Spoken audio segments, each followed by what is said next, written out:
Ang matapang na hamon ni Sally.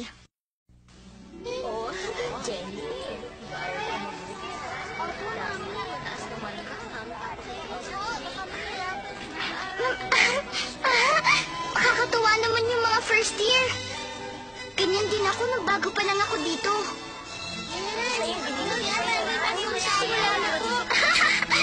Kumusta, Judy? Mabuti! Oh, Sally! Julia! Ang dami! Para saan yan? Mga libro para sa second year. Ganyan karami! Hindi na tayo ngayon mga first year, kaya kailangan magseryoso na tayo sa ating pag-aaral. Seryoso? Balak niya maging pinakamahusay sa lahat ng second year. Pinakamahusay sa lahat. Oh, pati ikaw, Sally? Hindi naman. Kay Julia lahat ito. Oh, lahat yan? Kaya ikaw, Judy, nakikiusap ako, huwag kang maingay sa kwarto namin, ha? Sige. Mukhang seryoso ka nga sa gagawin Oo, mo. tama ang sinabi mo. Second year na tayo ngayon, no? At hindi na yung pwedeng baliwalain. Sige. Pasensya ka na, Judy. Diyan ka na. Ano ba ang masama kung hindi ako pala-aral? Julia! Ay! Hindi ka kasi dapat tumatakbo dito. $25 na premyo? Hay, kasi dapat nag-iingat ka. Pasensya na po. Meron na akong kinabit dito. Pwede ba sa susunod titignan mo dinadaanan mo? Paligsahan para sa isang maiksing nobela para sa ikalimang anibersaryo ng Lincoln Memorial High School. $25 ang premyo. Isang maiksing nobela. Mahilig nga ako magbasa pero...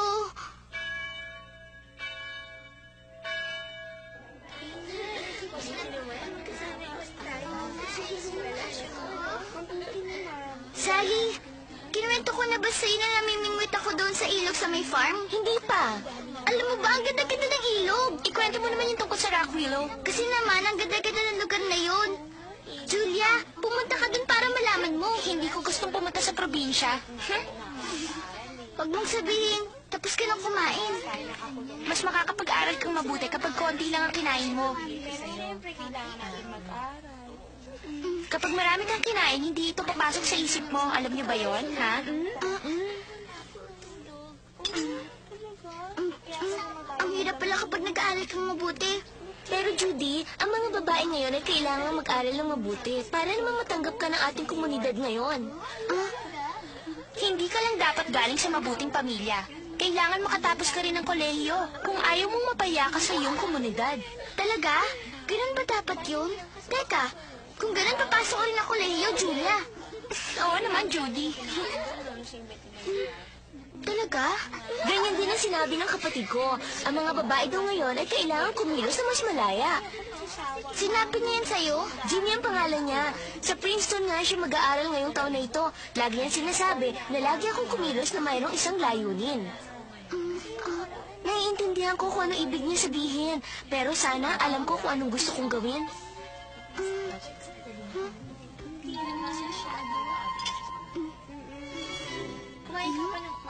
Tama nga. Yung $25 na premyo dun sa paligsahan, yun na nga siguro ang isa sa magandang layunin, hindi ba? Ayoko namang magsulat para sa ika-50 anibersaryo. Napakahirap yata nun.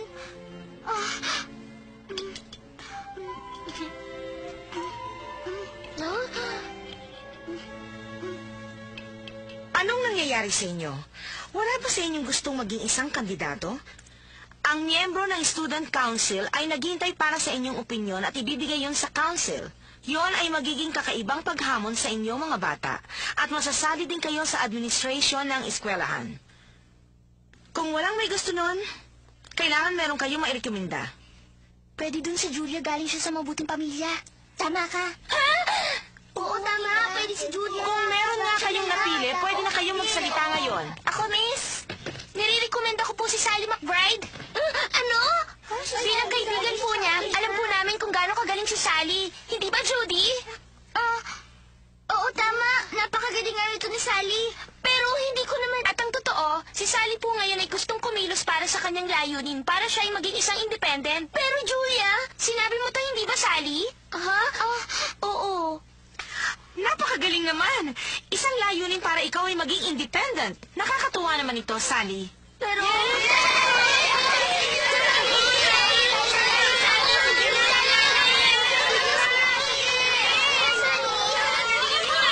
Sandali lang, pwede? Hindi mo naman kami siguro bibiguin ngayon, Sally. Isa itong malaking karangalan para sa iyong klase. Ikaw ang tatayuin.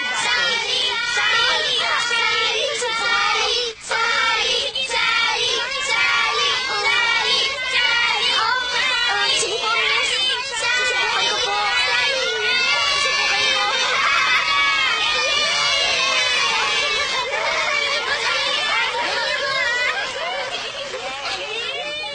Dear Daddy Longlegs, ang masayang bakasyon ngayon ay tapos na at nasa second year na po ako.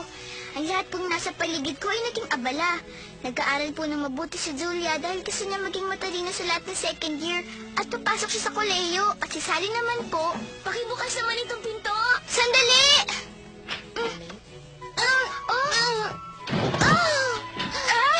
Ano bang nandyan? Mimeograph at tinta at mga papel din. Hiniram ko sa Election Administration Commission. Ang galing mo naman! Siya nga pala, Judy. Pwede mo ba akong tulungan? Oo naman! Halika! Umpisa na natin! Ano bang pinagagagawa niyong dalawa? Halika, tignan mo ito, Julia. Gamit ito para sa pagkakampanya. Ha? Nagbibiro ka ba? Huwag mo sabihin gagamitin mo tong opisina para sa pagkakampanya mo. Ano naman ang masama dun? Hindi ba ikaw pa nga ang nagrekomenda sa kanya? Oo, tama ka. Nirekomenda ko nga si Sally. Pero wala namang niyang kinalaman dito. Ayoko na maingay. Teka, yung kwarto ko na lang kaya ang gawin ng opisina. Siguro hindi ka na magrereklamo. Oo. Magandang ideya yan, Judy, ha? Tama. Para hindi kayo maingay.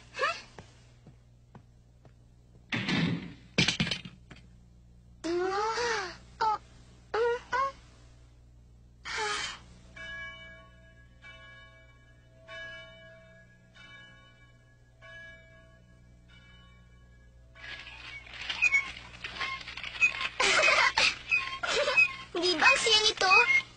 Hindi ba, Sally, ha? Sally?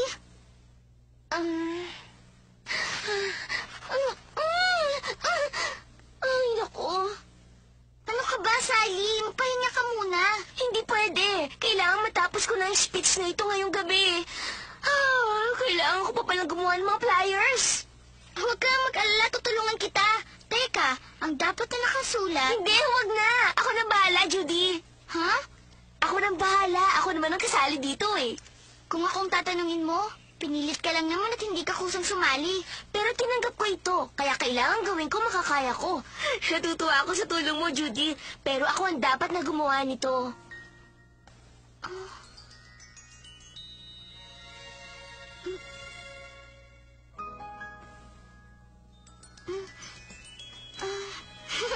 Hay nako, Sally. Natapos ko! Sige, pakinggan mo ito, ha? Sabihin mo kung pangit. Sally McBride, isa sa mga kandidato para maging miyembro ng Student Council, ay gumawa ng 3 panibagong panukala tungkol sa mga gawain ng mga bagong magiging Student Council ng Lincoln Memorial High School na may pagmamalaking kasaysayan. Para saan daw? At yun ay Council sa mga estudyante, ng mga estudyante at para sa mga estudyante. Sa madaling salita, dapat lamang nating gayahin ang lahat ng mga ginawa noon ni President Lincoln sa mga tao kung saan binigyan siya ng karangalan kung kaya naitatag. Ano kayang nangyari sa mga taong yun? Mga kapag-aral, kapag ako'y naihalal bilang miyembro ng Student Council, gagawin ko ang aking makakaya para makumbinsi ko ang mga guro na magkaroon tayo ng sarili nating gymnasium dito at para mapagawa natin yung dormitory natin. Narinig mo, Sally? Sarili natin gymnasium at ipapagawa ang dormitoryo. Pag nangyari yun, siguradong masaya na tayo. Halika, lumapit tayo, ha? Hindi ko sinasadya, Sally. Baguhin natin ito.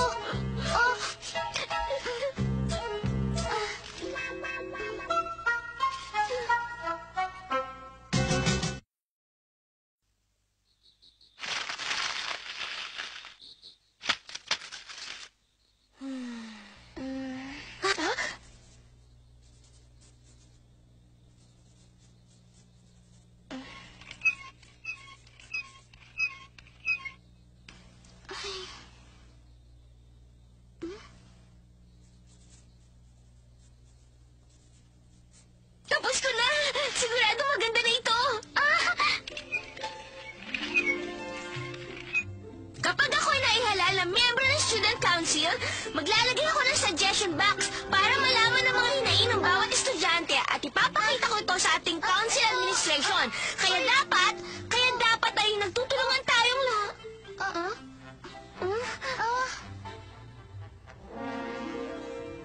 Alam ko na, Sally, para makuha ang atensyon nila.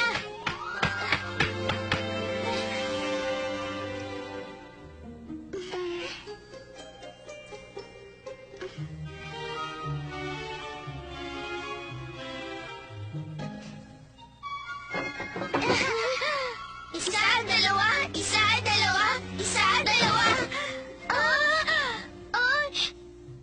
Itagilid kaya natin.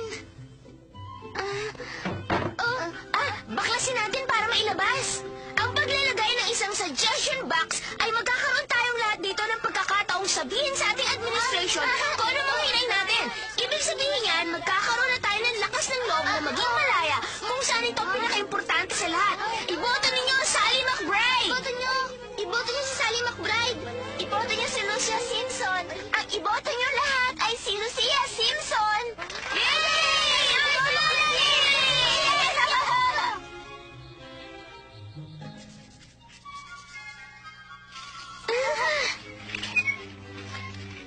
Ako si Sally McBride ay tutuparin lahat ng mga pinangako sa inyo. Iboto niyo Sally McBride! Iboto niyo si Sally McBride!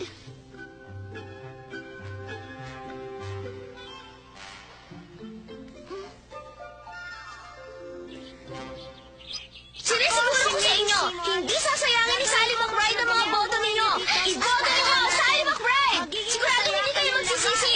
Iboto ninyo ako! At ang pinaka-importante sa lahat ay mga opinion ng bawat isa. Ang paglalagay ng suggestion box ay magkakaroon tayong lahat dito ng pagkakataong sabihin sa ating administration kung ano ang mga hinaing natin at magkakaroon ng kalayaan. Kung kaya... Ginagawa ni Sally ang lahat. Ang layo ko talaga sa kanya.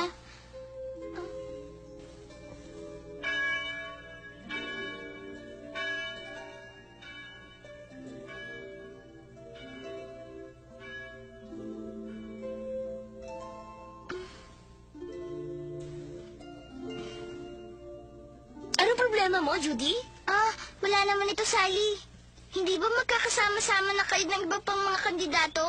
Huling speech yun na ito, Oo. Tapos botohan na. Ano kaya mangyayari kapag walang bumoto sa akin, Judy? Siyempre, meron ka na isang boto. Sana lang hindi ko makalimutan bumoto, Sally. Ha? Maraming salamat sa'yo, ha?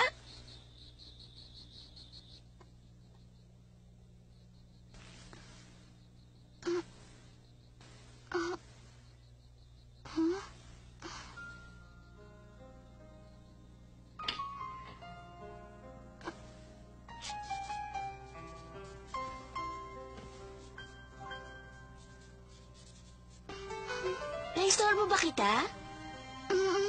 Inaayos ko kasi mabuti itong speech ko para bukas. Kaya nga lang, hindi ko matapos. Naiinggit nga ako sa'yo dahil magaling ka magsulat. Hindi naman ako magaling. Kailangan mo ba ng tulong ko? Salamat. Kaunti na lang at matatapos ko na rin ito. Huwag kang masyado magpagod, Sally. Oo.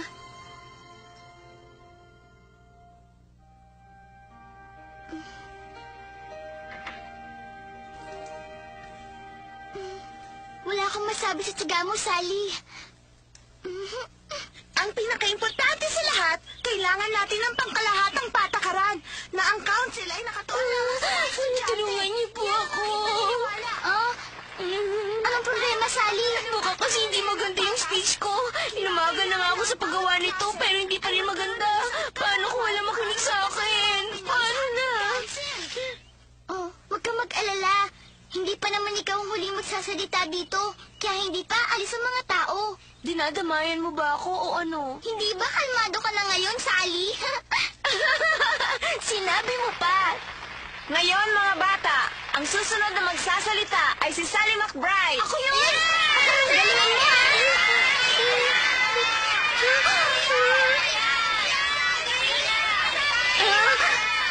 Ako nga pala si Sally McBride. Ano ba ito?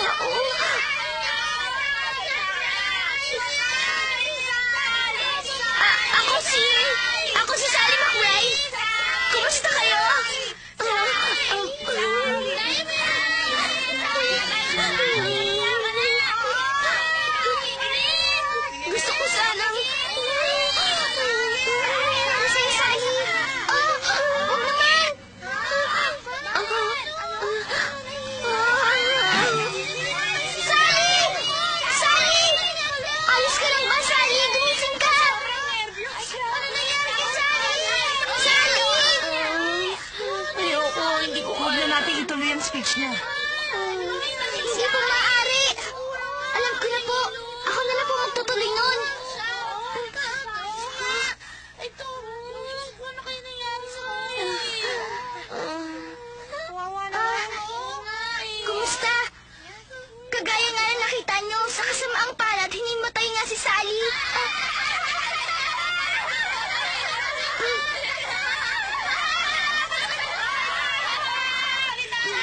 Ano bang nakakatawa doon? Si Sally ay pinilit lamang maging kandidato sa ayaw man niya at sa gusto. Pero ginawa niya ang kanyang makakaya. Tinanggap niya ito at gagawin niya ang lahat para maging maayos ang eskwelahan. Alam niyo ba, wala pa nga siyang tulog dahil pinaghandaan niyang mabuting sasabihin niya sa inyo ngayon. Ang lakas ng loob niyong pagtawanan siya, na kung saan meron siyang nagawa na hindi niya naman kayang gawin.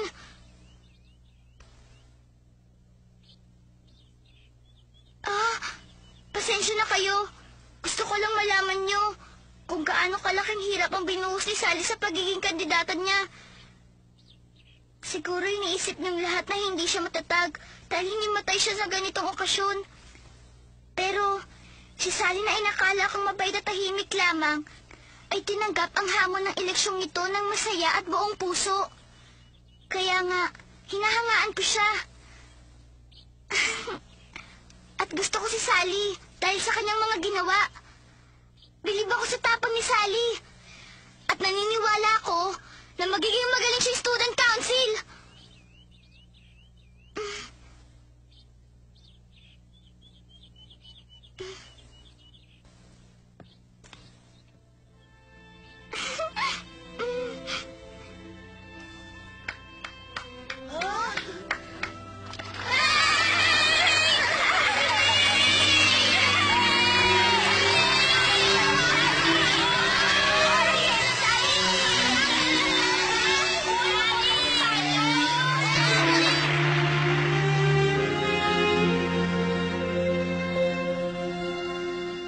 Sally, pasensya ka na. Hindi talaga ako marunong magbigay ng speech.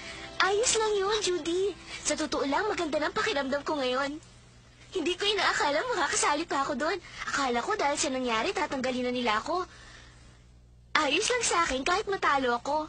Masaya naman ako sa naging hamon nito para sa akin. Magandang hamon? Tama ka nga. Totoo nga yan. Huwag ka muna susuko hanggat hindi mo pa nasusubukan. Maraming salamat, Sally.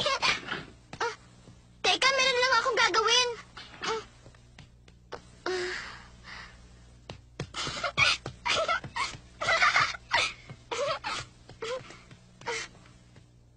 Sandali nga. Malapit na ang deadline nito. Oh, Judy, ano pa bang ginagawa mo dito? Anong masama dito? Kailangan ihanda natin si Sally para doon sa patakaran. Ano bang patakaran? Yung election sa student council, nanalo si Sally sa botohan. Nanalo si Sally? Talaga? Oo, nanalo siya. Ako kasi ang nagrekomenda sa kanya. Kailangan sabihin natin ito kay Sally! Pero tandaan mo, hindi ko kasalanan kung huli siya doon sa bilang.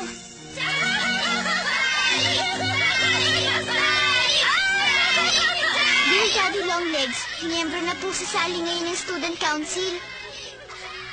At tinuruan niya ako na kung minsan ay maganda pala ang tanggapin ng isang paghamon.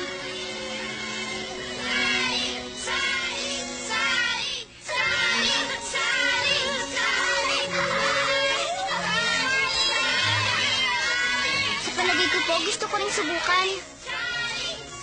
Sasali din ako. Kahit matalo po ako, susubukan ko pa rin sumulat na isang nobela. Ayos!